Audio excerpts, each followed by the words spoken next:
आज अपन लोग पढ़ेंगे अध्याय 3 मानव नेत्र, वायुमंडलीय अपवर्तन और वर्ण विक्षेपण। ठीक ना।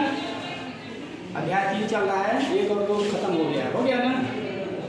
आज पढ़ेंगे मानव नेत्र के बारे में। किसके बारे में पढ़ेंगे? मानव नेत्र के बारे में। मानव नेत्र जिसको आँख बोलते हैं, क्या बोलते हैं? आँख। क्या बोलते हैं?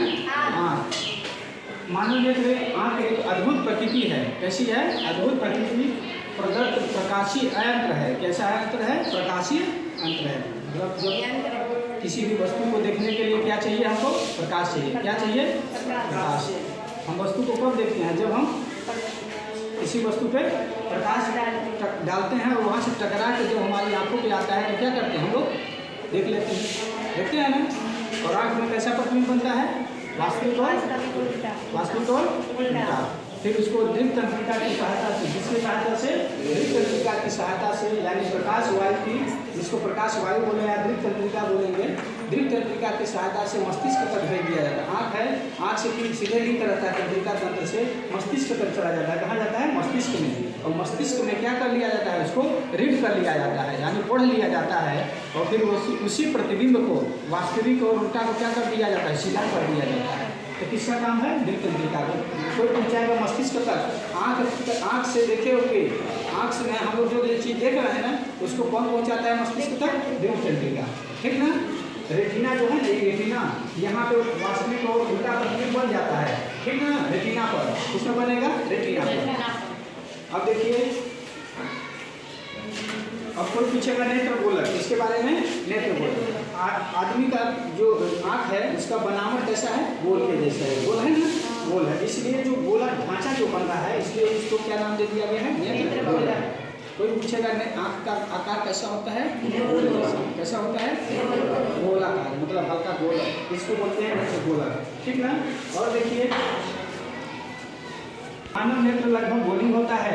आँख के गोले जिसे नेत्र गोलक करते हैं, जिसे नेत्र गोलक करते हैं। अब देखिए, दृष्टिपटल, रेटिना या दृष्टिपटल, रेटिना या दृष्टिपटल। रेटिना क्या लिखा है? रेटिना। जब यहाँ से कोई प्रकाश की किरण कहाँ से जाएगी? कॉर्निया से। कहाँ से जाएगी? कॉर्निया। कॉर्निया कैसी है? पारदर्शी है।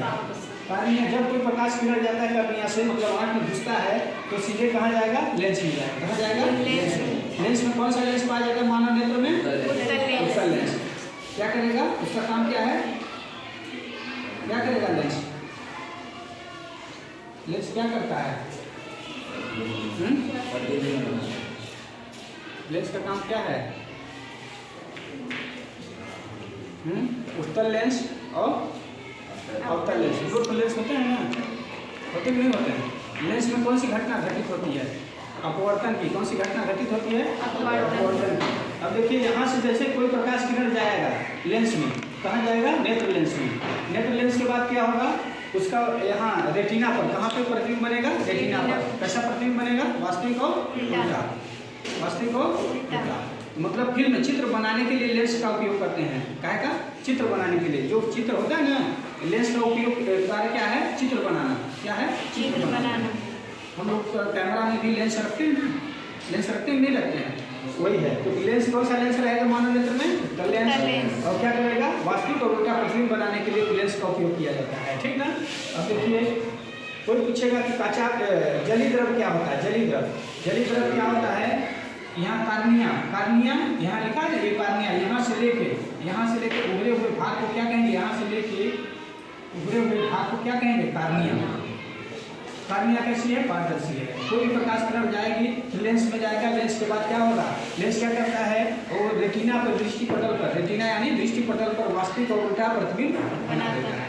और फिर वही प्रतिबिंब प्रकाश स्नायु या दृक् तंत्रिका की सहायता से कहाँ चला जाएगा? मस्तिष्क में। और वास्तविक और उल्टा प्रतिबिंब को कैसा कर दिया जाता है? सीधा कर दिया जाता है। और देखिए, कोई पूछेगा कि जली द्रव किसे कहेंगे? तो जली द्रव किसे कहेंगे? कॉर्निया और लेंस के बीच में। कॉर्निया और लेंस, ये लेंस है ना, उत्तल लेंस के बीच में जो द्रव भरा हुआ है, भरा है ना, ये जो द्रव भरा है कि नहीं भरा है? द्रव भरा है ना, उसको क्या कहेंगे? जलीय द्रव या नेत्रोद। क्या बोलेंगे? जलीय द्रव या नेत्रोद। जलीय द्रव। कोई पूछेगा जलीय द्रव किसे कहेंगे? तो कॉर्निया और लेंस के बीच में भरा हुआ द्रव क्या कहलाएगा? द्रव, जलीय द्रव या नेत्रोद। ठीक ना। और कोई पूछेगा काचार द्रव किसे कहेंगे, तो बोलेंगे लेंस के और रेटिना के बीच में भरा हुआ द्रव को क्या कहेंगे, काचार द्रव। क्या बोलेंगे, काचार द्रव। और कोई पूछेगा कि कार्निया किसे कहेंगे, तो कार्निया किसे कहेंगे, जो आंख का जो सबसे ऊपरी उठा हुआ भाग, जो आंख में जो उठा हुआ भाग होता है ना, सफेद के बाद जो काला काला होता है, उसी को कहते हैं। और कार्निया मानव से मानव आंख का कौन सा भाग दान किया जाता है, कार्निया, क्योंकि कार्निया सबसे ज्यादा समय तक जीवित रहती है। ठीक ना। कोई पूछेगा मानव नेत्र में कौन सा भाग दान किया जाता है, कार्निया। कौन सा भाग, कार्निया।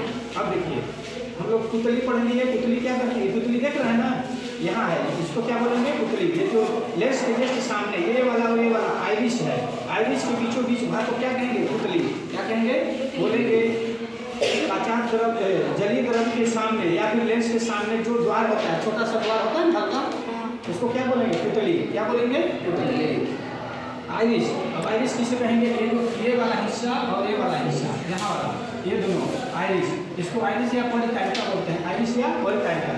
इसको बोलेंगे अपारदर्शी, मतलब ये कैसा रहती है, अपारदर्शी। इसमें प्रकाश की किरणें नहीं जा पाएंगे, प्रकाश की किरणें नहीं जा पाएंगे, इसलिए अपारदर्शी है। तो कोई पूछेगा आइरिस कहाँ पाई जाएगी, लेंस को, लेंस के ऊपर नीचे, लेंस के ऊपर नीचे भाग में जो क्या रहता है, लेंस को ऊपर नीचे, उसी से लेंस में समंजन क्षमता पाई जाती है, लेंस में समंजन क्षमता। समंजन क्षमता किसे कहेंगे, कोई पूछेगा मानव नेत्र के समंजन क्षमता किसे कहेंगे, मानव नेत्र का समंजन क्षमता क्या होता है। तो हम किसी वस्तु को दूर कर देखना है तो आँख को खोल देते हैं, इसे देखिए ना दूर से, दूर वस्तु को देखने के लिए क्या करते हैं, इसे बड़ा आँख खोल देते हैं, और पास का करना है तो थोड़ा ऐसे सिकोड़ लेते हैं। तो आँख में फैलने और सिकुड़ने में क्षमता पाई जाती है। दूर और पास की वस्तुओं को देखने के लिए, दूर को देखना है तो आँख खोल देते हैं, ज़्यादा फैलाते हैं, और पास के देखने में सिकोड़ लेते हैं। होता है कि नहीं होता है। तो मानव नेत्र में दूर की वस्तु और पास की वस्तु को देखने के लिए सिकुड़ने और फैलने की जो प्रवृत्ति पाई जाती है, यानी जो क्षमता पाई जाती है, उसे समंजन क्षमता कहते हैं। क्या बोलेंगे, समंजन क्षमता। समंजन क्षमता दो प्रकार का होता है। मान लो न्यूनतम दूरी, मानव नेत्र सुस्पष्ट वस्तु को देखने के लिए कितना दूरी चाहिए, 25 सेंटीमीटर। कितना सेंटीमीटर चाहिए, 25 सेंटीमीटर। और इंच में बोला जाएगा तो लगभग 12 इंच, लगभग 12 इंच। और अधिकतम दूर की वस्तु को देखना है तो अनंत तक देख सकते हैं। देखते हैं चांद और तारे हम देख सकते हैं, सूर्य देख सकते हैं ना, क्योंकि अनंत है, उनका इनफाइनाइट, इनफाइनाइट का चित्र बना है, ये है अनंत, मतलब उसका कोई निश्चित नहीं है अनंत तक का। अनंत का मतलब कोई निश्चित नहीं है, कहाँ तक देख सकते हैं। आवाज नहीं, अब देखिए रेटिना समझ में आ गया। रेटिना में कोई पूछेगा रेटिना क्या करता है, रेटिना का कार्य क्या है, लेंस के द्वारा जो आता है कोई भी चीज, उसको फिल्म से लेंस क्या करता है, यहाँ चित्र बनाता है। तो रेटिना पे कैसा चित्र बनेगा, वास्तविक और उल्टा।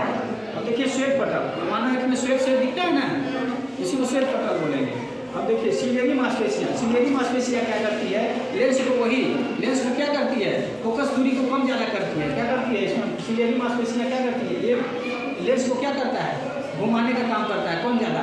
जैसे आँख घूमती है ना, घूमती नहीं घूमती है, मांसपेशी से बना रहता है। अब देखिए नेत्र लेंस, कौन सा लेंस पाया जाता है, उत्तल लेंस। पुतली क्या करती है, ये जो है ना प्रकाश यहाँ जा रहा है ना, अगर उसको क्या करेगी,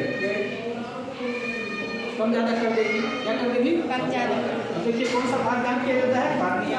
कैसा रहता है, पारदर्शी। जलीय द्रव समझ गए, क्या बोलेंगे, कार्निया।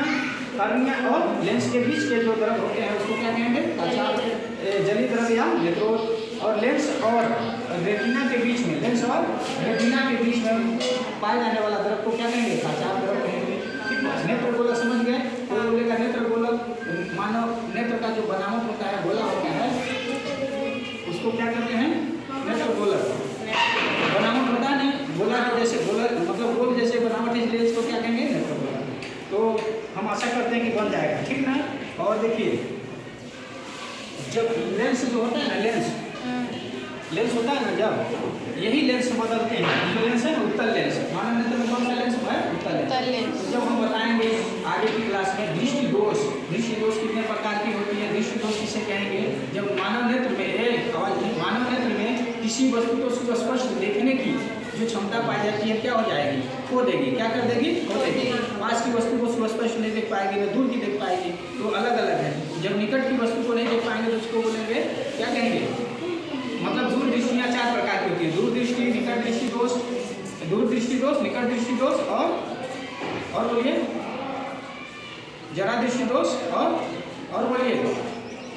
वैषम दृष्टि दोष। कौन सा दोष? वैषम दृष्टि दोष। मतलब 4 प्रकार के, निकट दृष्टि दोष, दूर दृष्टि दोष, जरा दृष्टि दोष और वैषम दृष्टि दोष। उसको भी बताया जाएगा अगले पीरियड में, अगले क्लास में। तो देखिए मानव नेत्र बना लेंगे ना, कोई पूछेगा काचार तरफ कहाँ पाया जाएगा? बीचों बीच भाग में। और जली तरफ कहाँ पाया जाएगा? नेत्र और कॉर्निया और नेत्र लेंस के बीच में। बन जाएगा। मानव नेत्र में कौन सा लेंस पाया जाएगा? मानव नेत्र में सुस्पष्ट वस्तु को देखने के लिए कितना दूरी में वस्तु को रखना पड़ता है? न्यूनतम दूरी उसको बोलेंगे। अधिकतम दूरी कितना रहेगा? अनंत, सॉरी अधिकतम अनंत, न्यूनतम 25 सेंटीमीटर। इंच में पूछेगा तो लगभग 12 इंच। बन जाएगा? बन जाएगा ना। मानव नेत्र में किस भाग पर वास्तविक और उल्टा प्रतिबिंब बनता है? रेटिना या दृष्टि पटल पर, ठीक ना। और मानव नेत्र में जो क्षमता पाई जाती है आँख को फैलाने और सिकोड़ने की और दूर और पास की वस्तु को देखने की क्षमता पाई जाती है ना। इतना बोल सकते हैं ना कि मानव नेत्र में दूर और पास की वस्तु को देखने की क्षमता पाई जाती है, यानी लेंस में फोकस दूरी को कम करने की क्षमता पाई जाएगी। उसको क्या कहेंगे? समंजन क्षमता। क्या बोलेंगे? समंजन क्षमता। लिखा है आँख के नेत्र लेंस में फोकस दूरी बदलने की क्षमता पाई जाती है, जिससे हम लोग पास या दूर की वस्तु को सुस्पष्ट रूप से देख सकते हैं या देख पाते हैं। इसी क्षमता को क्या बोलेंगे? समंजन क्षमता। ठीक है, समंजन क्षमता। समायोजन क्षमता, समझ रहे हैं ना। जैसे कम ज़्यादा दूर की वस्तु को देखना था फैला लेना, पास की वस्तु को देखना था सिकोड़ लेना, ठीक ना। इसी को समंजन क्षमता कहते हैं। अब देखिए लगभग इसमें तो कोई दिक्कत नहीं होना चाहिए। बन जाएगा ना। चित्र बना लीजिएगा। जब क्वेश्चन जब आएगा कि मानव आँख से क्या समझते हैं तो बता देंगे मानव नेत्र एक अद्भुत प्रतिबिंब प्रदत्त प्रकाशीय यंत्र होता है, किसी वस्तु को देखने के उपयोग में लाई जाती है। आँख है ना, बता सकते हैं ना। अब देखिए नेत्र गोलक किसे कहेंगे? क्वेश्चन नंबर 2 बन जाएगा ना। अब देखिए रेटिना किसे कहते हैं? जलीय द्रव किसे कहते हैं? जलीय द्रव किसे कहते हैं? क्वेश्चन 5 काचार द्रव किसे कहते हैं? क्वेश्चन 6 पुतली किसे कहते हैं? क्वेश्चन 7 कॉर्निया किसे कहते हैं? क्वेश्चन 8 आइरिस किसे कहते हैं? क्वेश्चन 9 समंजन क्षमता किसे कहते हैं? और सुस्पष्ट देखने के लिए न्यूनतम दूरी कितनी है? क्वेश्चन नंबर 9 हो गया, 10 हो जाएगा। अधिकतम दूरी कितना है? 11 हो जाएगा। अधिकतम दूरी अनंत है ना। मानव नेत्र का कौन सा भाग दान किया जाता है? कॉर्निया। बन जाएगा ना, क्योंकि वो ज़्यादा समय तक जीवित रहती है। कैसी है? पारदर्शी है। अपारदर्शी कौन सा भाग है? आइरिस या परतालिका। आइरिस या परतालिका करते हैं, ठीक ना। सिलियरी मांसपेशियाँ क्या करती है? मतलब उसमें मांसपेशियाँ क्या करती है? जुड़ा है यहाँ से, देखिए यहाँ से वो जो नेत्र लेंस है ना उसको घुमाने फिरने और मतलब कम ज़्यादा करने में काम आती है, ठीक ना। श्वेत पटल समझ ही रहे हैं। सबसे बारी भाग आँख के सबसे बारी भाग को क्या कहेंगे? श्वेत पटल। आँख के सबसे बारी भाग को क्या कहेंगे? श्वेत पटल। और थायराइड उसके बीच वाले भाग को, सभी श्वेत पटल और रेटिना के बीच वाले भाग को क्या कहेंगे? थायराइड, ठीक ना। लगभग तो सब समझ में आ गया होगा, ठीक ना। मानव अब आएगा क्वेश्चन, देखिए अलग अलग जब क्वेश्चन पूछेगा, छोटा छोटा क्वेश्चन पूछेगा। कार्निया किसे कहेंगे? कार्निया किसे कहेंगे? हम बोलेंगे कार्निया वह पारदर्शी भाग होती है। मानव नेत्र का वह पारदर्शी भाग होता है जिसमें क्या होता है? कोई भी प्रकाश की किरणें आ जा सकती हैं, आ सकती हैं ना।